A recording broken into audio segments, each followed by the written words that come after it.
Kumusta mga brad? Ngayon naman, pag-usapan natin ang 8 malaimpyernong bilangguan sa buong mundo. Alamin natin kung ano ang kalagayan ng mga preso rito at bakit kinaayawan ito ng halos lahat ng mga bilanggo. Kung bago ka lang sa aking channel, huwag kalimutang i-click ang subscribe button at notification bell para updated ka sa mga kwento at trivia na gaya nito. Let's go! Mula sa pisikal na pang-aabuso at mga nakakahawang sakit hanggang sa siksikan silid ng bilangguan at panganib na dulot ng bayolenteng gang group, pag-uusapan natin ngayon ang 8 malaimpyernong bilangguan sa buong mundo. Huwag na natin patagalin. Simulan na natin sa number 8. Pitești Prison. Ang Pitești Prison ay matatagpuan sa Pitești, Romania. Tinagurian nitong tahanan ng mga presong pinag-eeksperimentuhan.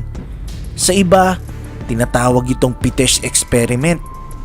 Ayon sa Open Democracy, ang eksperimentong ito ay actually sinimulan sa mga inmates prison na nakulong dahil sa pagiging anti-communist fascist nito. Binuo nila ang ODCC o Organizations of Detainees with Communist Convictions. Ang mga inmates dito ay nire-re-educate. Kaso, sa maras nga lang na paraan. Sobrang pagpapahirap ang ginagawa sa mga preso rito. Tuluyan lang natigil ang karahasan sa mga nakakulong dito noong 1950. Halos 700 na bilanggo ang nakakaranas ng matinding pagpapahirap dito at 30 na ang nasawi rito. Number 7. The Mamertine Prison. Matatagpuan ang bilangguang ito sa Italy. Ang lugar na ito ay parang dungeon dahil nasa underground ito. 12 foot ang lalim nito. Ginawa ang kulungang ito noon pang 7th century BC. Sobrang dilim sa lugar na to. Walang natural na liwanag na nakakapasok sa loob nito, kaya madilim talaga. In fact, ang tanging paraan lang para makalabas ka ay meron nitong isang butas na lagusan paangat. Karamihan sa mga presong pinapasok dito ay yung mga nakatakda ng i-execute. May mga kwento na sa lugar daw ito ikinulong sina Apostol Pablo at Apostol Pedro, ngunit hindi rito namatay. Dito raw kinulong si Apostol Pedro bago siya ipako sa krus ng patiwarik. Kalaunan, ang kulungang ito ay naging simbahan, kaya ngayon dinarayo na ang lugar na ito ng mga deboto. Number 6. Urga Prison. Ang Urga Prison ay matatagpuan sa Mongolia. Ang kulungang ito ang masasabi talagang isa sa pinaka-worst sa buong mundo. Ang lugar na ito ay puno ng mga box na gawa sa kahoy na mistulang kabaong na may sukat na 4 feet ang haba at 2 feet ang lapad. Dito sa loob ng box pinapasok ang mga bilanggo. Ito ay nakadesign talaga para hindi makaupo at makahiga ng komportable ang mga preso. Isang box ang nakalaan para sa isang preso.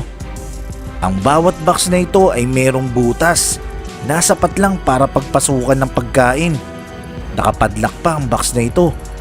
Kaya karamihan sa mga bilanggo rito ay dito na sa loob binabawian ng buhay. Number 5. Camp Sumter Military Prison. Ang lugar na ito ay matatagpuan sa Georgia. Tinayo ito nung nagkaroon ng American Civil War noong February 1864. Isa ito sa pinakamalaking Confederate prison sa buong kasaysayan. Kilala rin ito bilang Andersonville. Ang kulungang ito ay nakatakda lang para sa 10,000 na bilanggo. Ngunit naglalaman ito ng 30,000 na preso. Parang kulungan lang sa atin, Actually, mabilis lang naman sana maayos itong kulungan. Kaso, ang presyo ng kahoy that time ay sobrang mahal. Ibig sabihin, hindi totally naayos ang paggawa sa kulungang ito. Kaya yung iba naghuhukay ng butas para maipasok ang kanilang katawan para lang malabanan ng lamig. May maliit silang tent na gawa lang sa kumot. Ang camp na ito ay merong creek na dinadaluyan ng tubig. Nakalaunan ay nakontaminate na rin ng mga dumi. Tapos ang mga pagkain pa rito ay kakaunti na nga, hindi pa ayos ang preparasyon dito. Kaya marami talaga sa mga presong ito ang nagkakasakit. Kaya nung sinarado na ang bilangguang ito matapos ang giyera, 13,000 sa mga preso ang binawian ng buhay dahil sa hindi magandang kondisyon dito. Number 4. Carandiru Penitentiary. Ang kulungang ito ay matatagpuan sa Brazil. Nasa mahigit 7,000 ang presong nandito. Meron lang isang gwardya sa bawat 100 preso rito. Sa unang dating ng preso rito, sinasabihan na agad ito ng mga gwardya na kailangan itong magbayad ng renta para sa cell room. Maswerte ang mga preso rito dahil hindi ganun kaigpit dito. Nakukuha ng mga bilanggo ang gusto nilang makuha o mabili basta may pera ito. Nakapasok pa nga ng mga cellphone dito. Dahil sa kaluwagan ng bilangguang ito, madalas ang nagaganap na riot dito. Kalaunan, sinarado rin itong kulungang ito.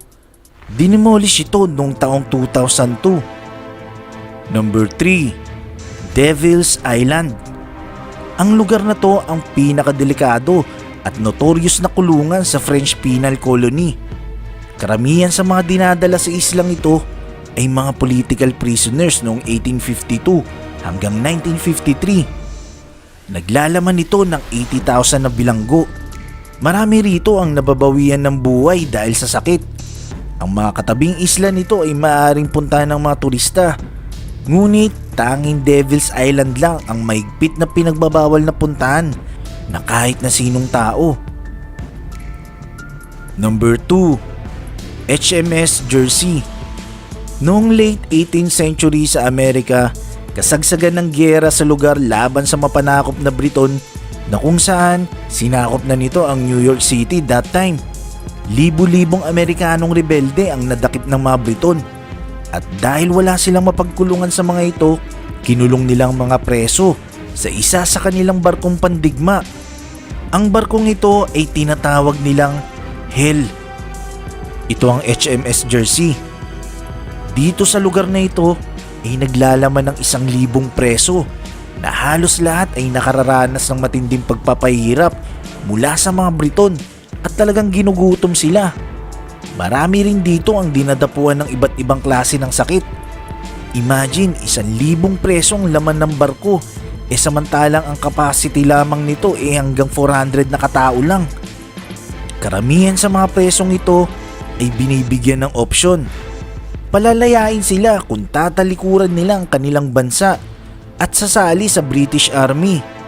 Ngunit marami pa rin ang nasawi dahil ang iba ay hindi naman nabigyan ng opsyon.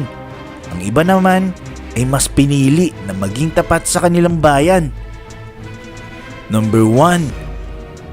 Wallo Prison. Ang kulungang ito ay matatagpuan sa Vietnam.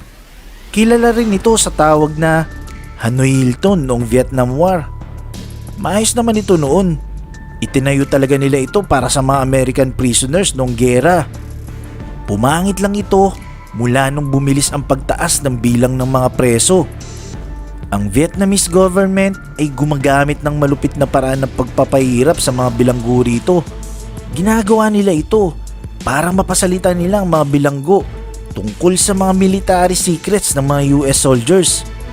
Kadalasan, ang mga binti ng mga preso rito ay nakakadena. Sobrang higpit ng pagkakagapos nila rito. Nakatagalan, naging sanhi ito ng pagkasugat sa paa at pagkakaroon ng impeksyon. Ginugutom din nila mga preso rito na isang paraan din ng pagpapahirap nila.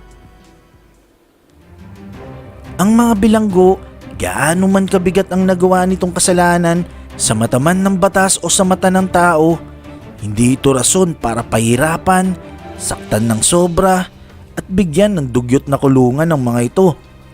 Patunay lang na ang paglabag sa karapatang pantao ay nararanasan na noon pang unang panahon. Kaya nga yung prison camp sa North Korea, marami din yan sa ibang bansa. Yung iba nga mas malala pa kaysa rito. Nagustuhan mo ba ang kwentong ito? I-click na ang like button at i-share ang video na to. Mag-iwan lang ng komento para sa inyong mga saloobin. Maraming salamat. Hanggang sa muli.